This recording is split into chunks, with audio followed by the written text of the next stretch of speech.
So businesses are hiring security and reducing hours due to crime. Costco plans stores closure. More shortages and empty shelves are being seen across the country throughout several retailers. America's freight railroads are incredibly chaotic right now, and a disastrous rail strike may occur. And this is the exact date Americans will get up to $1,000 in the form of a summer relief stimulus check, and how you can get it sooner by taking action. But first, Amos Miller is being prosecuted by the federal government, and $250,000 fine and jail time is being imposed on him for exercising his freedom to raise and prepare food the way he believes God intended food to be raised and prepared, in accordance with nature. Amos Miller is at risk of losing his century-old farm for processing his own meat, which the USDA deems illegal. Miller practices rotational grazing on his small, holistically managed, century-old farm in Bird in Hand, Pennsylvania.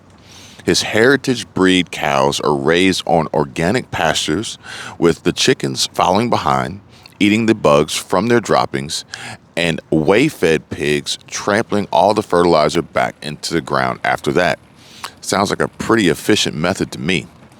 Now, around 4,000 customers of his private members-only food buying club are dependent on his meat, eggs and dairy products, as well as fermented fruits and veggies, and are willing to spend top dollar to get it shipped to them all over the country, as they don't trust food from the grocery store.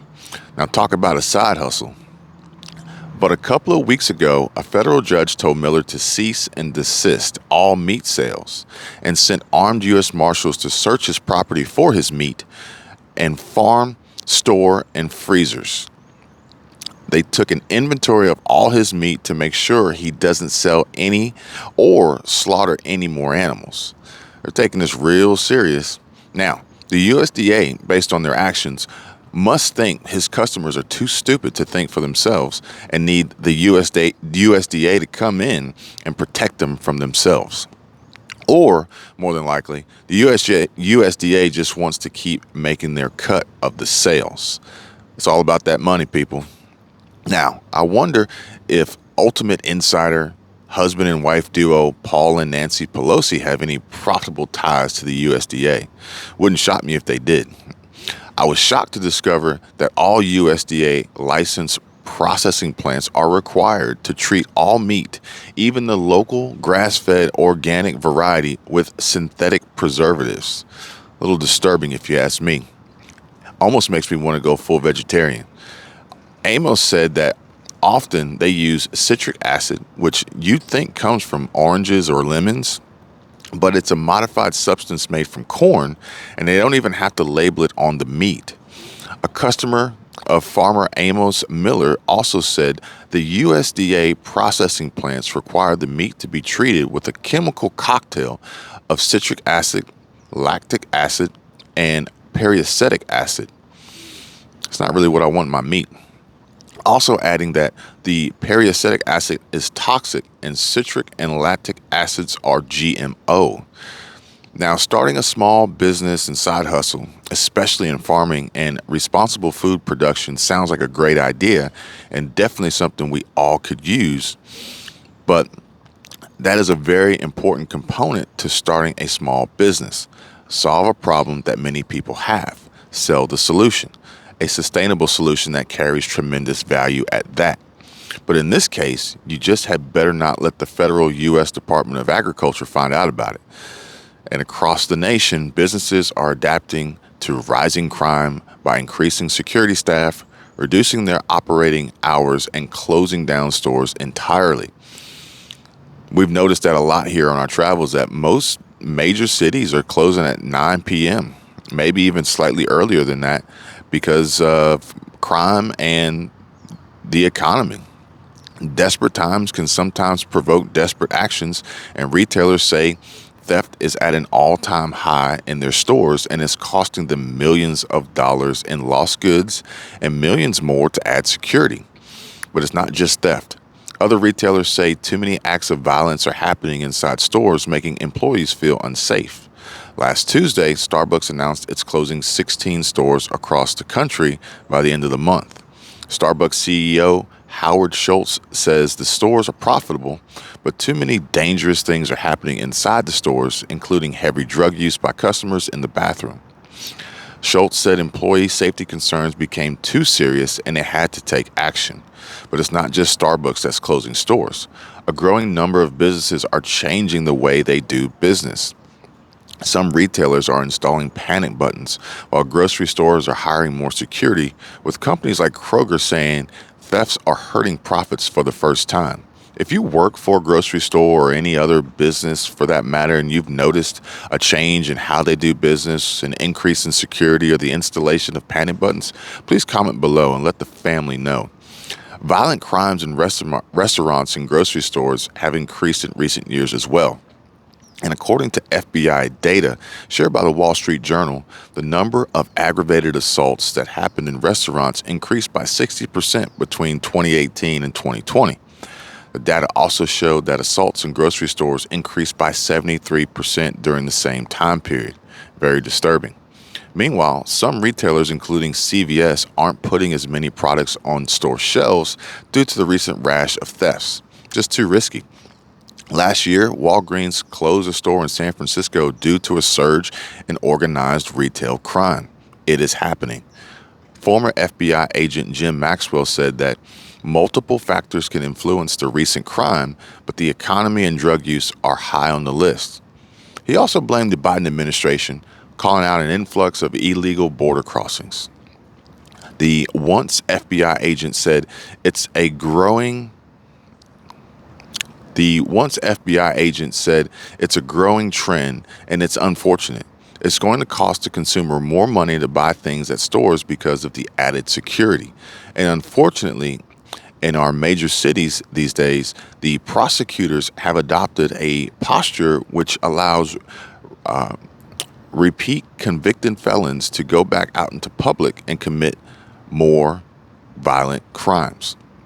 Meanwhile, Union Pacific Railroad employees are seeing madness and chaos on the tracks, with many long-term veteran employees witnessing what's happening with the current hiring class at Union Pacific, or UP. It is unprecedented. One railroad employee said, "They're dropping like flies."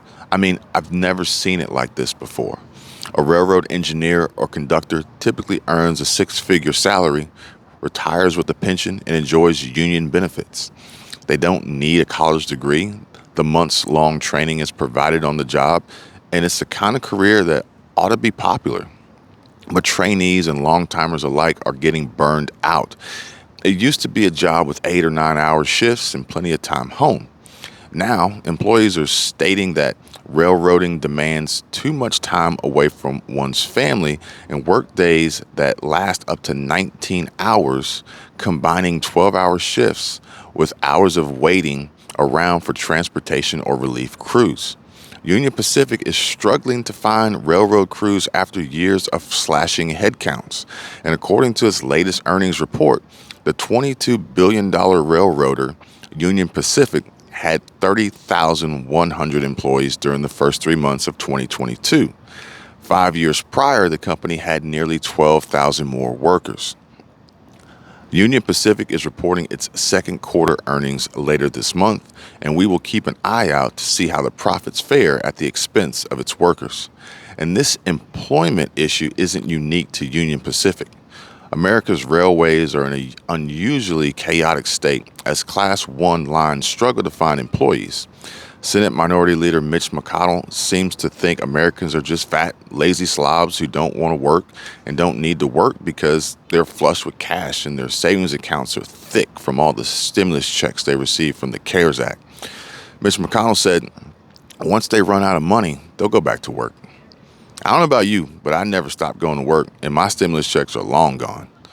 Adding to the supply chain nightmare of heavy railroad congestion that analysts say is even worse than 2021, which saw some of the biggest rail traffic in history, now a strike of 115,000 rail workers could happen very soon. American Union Railway workers are spending more time at home away terminals than they are at home. And the workers' morale is at an all-time low. Longtime rail analyst Tony Hatch said there's something unusual going on with the rail headcounts right now. Typically, crews and carloads move in lockstep, with railroaders able to hire up or down in times of increased or decreased traffic. Now, these companies haven't been able to keep up, and carloads have steadily increased since mid-2020, but employment hasn't matched that. Trains stretching miles long, holding precious cargo including gravel, grain, coal, and chemicals. These are crucial components to our larger economy. Gravel becomes the foundation of our homes and roadways. Grain, our food, and our food's food. Coal, our electricity, and chemicals, the basis of many everyday products. The coal industry is slamming rail for the meltdown in service capacity, and grain shippers said they had to spend $100 million more in shipping costs to get their product moved as a result of poor rail service. The Port of Los Angeles is demanding rail move all their containers away, saying that railroaders could cause a nationwide logjam with the unmoved containers sitting around. Even more exhausted are the rail workers themselves. Rail unions have been negotiating with their employers since January of 2020, with a dead end in negotiations reported 2 years later. Now, President Joe Biden is being charged with appointing a presidential emergency board to nail down a new contract and temporarily delay the inevitable, bearing potential witness to railroad crews legally having their first nationwide strike since 1992. And such a strike, according to the U.S. Chamber of Commerce, would be disastrous for our economy.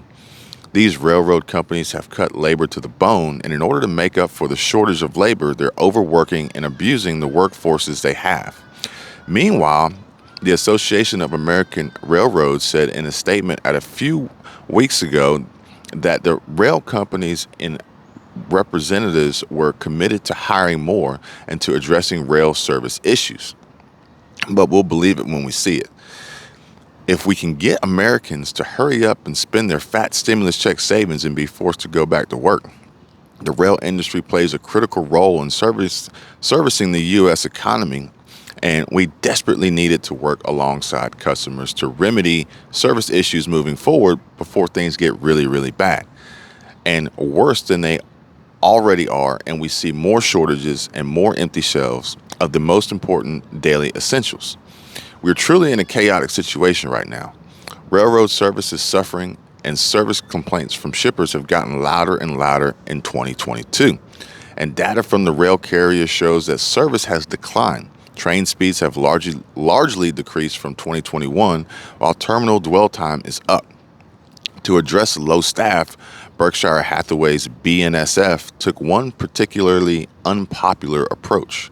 Earlier this year, in February, Warren Buffett's BNSF began to penalize employees who took time off for fatigue, family emergencies, or illness. As a result, union officials said 700 rail crew left shortly thereafter. The $23.3 billion railroader terminated the policy in June. Smart move. Maybe the damage was already done, though. But some issues are completely out of the railroad's control. Even finding shuttle drivers to take railroad crews to their terminal has been a struggle. Recently, Union Pacific began putting workers in a taxi to go as far as Las Vegas to California. One worker reported watching the little ticker up there in the cab go up to $400 or $500 a trip. Even in the best of times, it's hard to find someone to sign up to be a railroad crew member. They have a similar lifestyle to, say, airline pilots who must be away from their families for days at a time, living in hotels and manning massive, potentially dangerous pieces of equipment. Railroad crews are on call even during their home time. It's like you never stop working. They require months of training, and after that need years or decades on the job to become truly masters of the rail. While labor is the main driver of today's congestion, one factor is totally outside the control of railroads. Warehouses are packed with inventory. Insiders told FreightWaves that shippers are essentially using rail cars as storage rather than moving the cargo into their own warehouse. That's causing a shortage of chassis and increasing congestion, particularly in rail yards like Chicago. If chassis are short, or if customers are sitting on containers, their equipment is really held hostage from turning if everybody's not working in harmony. But the situation could get much worse and very quickly. Rail workers are governed by a slew of complex labor laws that dictate when they can legally strike. Currently, crews and their employees are in a mandated 30-day cooling off period. That ended Monday, and President Biden appointed a presidential emergency board to head off this strike. Labor negotiations for the railroads told the Financial Times on Thursday that they offered workers a major pay increase and benefits among the best in the nation, while a union negotiator countered that these offers had been insulting, to say the least. The tensions couldn't come at a worse time for the so-called pro-union president, who was also pledging to help navigate tensions at the ports of Los Angeles and Long Beach, California. There, the union contract for some 22,000 workers just expired. Further adding to the chaos at America's largest port complex is the recent Supreme Court decision to not hear a lawsuit concerning AB 5, a bill that would dissolve the owner-operator model of trucking in the state of California. There hasn't been a rail shutdown in the U.S. since 1992, when machinists at CSX Transportation went on strike. Their work stoppage actually shuttered all American rail operations, including passenger service, which operates on some freight rail. At the time, the White House estimated that the shutdown cost Americans $1 billion per day, or more than $2 billion in total in today's money. Although the 1992 strike was just 2 days long, it was still incredibly disruptive. The Chamber of Commerce fears that a work stoppage this time around could be similarly crippling, and any breakdown would be disastrous for U.S. consumers and the economy, and potentially return us to the historic supply chain challenges during the depths of the pandemic. If that were to happen, we would be in deep trouble, much like before. And the odds that the Biden administration would send out stimulus checks to help the American people are about as likely as me being nominated for the NCAA Woman of the Year award. I mean, even if I had a shot, there's no way I could beat Leah Thomas for the title. But there's hope, some hope. Relief checks are going out to tens of thousands of New Mexico residents as inflation wreaks havoc on Americans' finances. The up to $1,000 direct payments are reserved for residents who do not file state income tax returns. The checks started going out this month, and the state expects to finish sending out the payments by July 31st. Around 33,000 New Mexicans are eligible for the check. Not New Mexicans, just you have to live in New Mexico, totaling an estimated $18 million worth of relief payments. According to New Mexico's Tax and Revenue Department, single households with no dependents will receive $500, and married couples will receive $1,000. Those who are eligible can receive their payment via direct deposit or by check in the mail. However, the Revenue Department said payments via direct deposit will go out sooner, so it's worth updating your bank account details and crossing your fingers that our banking system doesn't collapse in the meantime. Around $20 million has been set aside to provide the checks to non-tax filers, but funds will be sent out on a first-come, first-served basis. Residents originally had until May 31st, 2022 to apply for the payment, and it is reported that non-filers who missed the deadline can still file a New Mexico tax return to get the below rebate instead of a relief check. And you may be asking yourself, Kevin, what about the taxpayers in the state? Well, the state says that New Mexico residents who have or will file their 2021 income taxes by May 31st, 2023 are eligible for a tax rebate. Married couples filing joint returns, heads of household, and surviving spouses with incomes under $150,000 can receive a rebate of $500. Single filers and married individuals filing separately with income under $75,000 a year are eligible for $250. Other payments in New Mexico include a new program proposed by Republican gubernatorial candidate Mark Rinchetti would give residents $2,000 a year. The annual payments would be determined by a surplus of oil and gas revenue that the state collects. So I guess there's a silver lining to higher gas and diesel prices after all. According to the details of the plan, every New Mexican resident would be eligible regardless of age, meaning children would be included. The exact amount you receive will depend on how much New Mexico gets in revenue from the oil and gas sector. For example, the plan would give $100 for every $1 billion that the state gets. And based on the current rate, each New Mexico resident would get about $500. That would translate to roughly $2,000 for a family of four. But I wonder what happens if there's a deficit. Will they take the money back from you?